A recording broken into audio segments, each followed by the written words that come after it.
মোহাম্মদ রিজওয়ানকে রাগিয়ে দেওয়ার ওই মুহূর্তটার কথা মনে আছে? তারপর ওই বাক বিতণ্ডা, একটা সময় মনে হচ্ছিল ম্যাচটা বোধহয় হাত থেকে বেরিয়েই যাচ্ছে বাংলাদেশের। কমেন্ট্রি বক্সেও বারবার বলা হচ্ছিল পাকিস্তান ড্রাইভিং সিটে বসার পথে। মোহাম্মদ রিজওয়ান এবং সালমান আলী আগা যেভাবে ব্যাটিং করছিলেন, একটাবারের জন্য মনে হচ্ছিল না তাদের আউট করা সম্ভব, উইকেট নেওয়া সম্ভব। এতটাই ভালোভাবে উইকেটে সেট হয়েছিলেন তারা। বাংলাদেশের দরকার ছিল মোমেন্টামটা ব্রেক করা, সেটা করলেন লিটন কুমার দাস এবং নাজমুল হোসেন শান্ত। যারা ক্রিকেটটা বোঝেন, টেস্ট ক্রিকেটটা বোঝেন, তারা খুব ভালোভাবেই বুঝতে পারবেন নাজমুল হোসেন শান্ত এবং লিটন কুমার দাস কী করেছেন। মোহাম্মদ রিজওয়ান মনোযোগ হারিয়েছেন, সালমান আলী আখাও ওই সময়টায় তাদের মোমেন্টামটা, পুরো দলের মোমেন্টামটাই আসলে ব্রেক হয়েছে, যেটা বাংলাদেশের দরকার ছিল। এবং তারপরই বাংলাদেশের ব্রেক থ্রু, যেটা এনে দিয়েছেন তাইজুল ইসলাম। তাইজুলের কথা বলবো, তার আগে নাজমুল হোসেন শান্তর ক্যাপ্টেন্সির কথা বলতে হয়।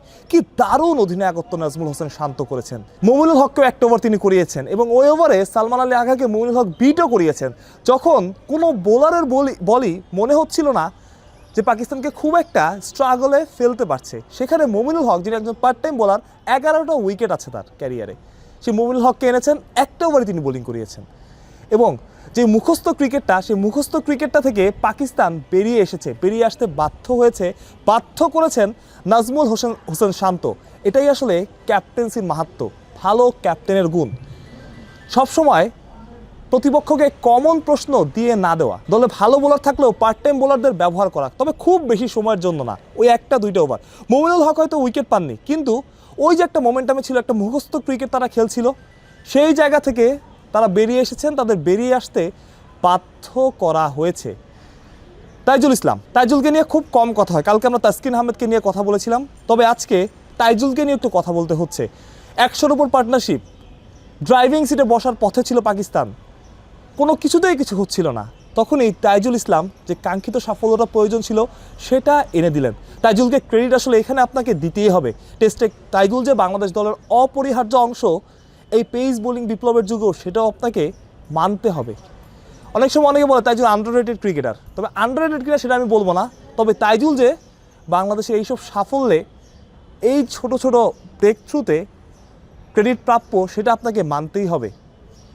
নাজমুল হোসেন শান্তর কথা বললাম, তাইজুল ইসলামের কথা বললাম, পাশে ফিল্ডিংও আজকে ভালো হয়েছে। তো সবচাইতে বড় ব্যাপার যেটা, দল হয়ে খেলতে পারা। নাহিদ রানা দলের X factor. Nahid Rana wicket নেক বা না নেক, প্রতিপক্ষকে ভয় দেখাতে পারে, যে ভয় দেখানোটা টেস্ট ক্রিকেটে খুব দরকার। হাসান আলীকে একটা বাউন্সার, যখন হাসান আলী নামলেন, তারপরে নতুন বল আসলো, তারপরে যে ওই বাউন্সারটা হাসান আলীকে ভয় পাইয়ে দিয়েছিল। বাউন্সারের পরে আপনি যদি স্লিপ ফিল্ডারদের দিকে তাকান কিংবা কিপারের দিকে তাকান, তাদের অ্যাপ্রিসিয়েশন, এটাই আসলে বাংলাদেশ দলের প্রতিচ্ছবি। কিংবা তার পরপরই তাসকিনের একটা ফিল্ডিং, নাহিদ রানার বলেই জীবন দিয়ে দেওয়ার মতো। অর্থাৎ দলের জন্য তারা সব কিছু করতে পারে, এমন একটা দলই বাংলাদেশ দলের প্রয়োজন ছিল। 121 রান লাগে পাকিস্তানের, এখনো মোহাম্মদ রিজওয়ান উইকেটে আছেন। তবে যে ব্যাপারটা দরকার, 3টা উইকেট দরকার বাংলাদেশের হাতেই এখন ম্যাচ। যে ম্যাচটা হাত থেকে বেরিয়ে যাচ্ছিল, সেই ম্যাচটা নিজেদের গুণেই আবার বাংলাদেশ তাদের হাতের মুঠোয় নিয়ে এসেছে। তবে টেস্ট ক্রিকেট, অনেক কিছু ঘটতে পারে, খেলা ছাড়া যাবে না। বাংলাদেশ দলের এখনও ম্যাচে থাকতে হবে, সেটা তারা থাকবে, তারাই ভালো বোঝেন অবশ্যই। তবে দিন শেষে স্বস্তি, শেষের 2টা উইকেট, যেটা বাংলাদেশের প্রয়োজন ছিল। পঞ্চম দিনে এগিয়ে থেকেই মাঠে নামবে বাংলাদেশ দল। মাহরুজ প্রত্যয়, বিডি ক্রিক টাইম।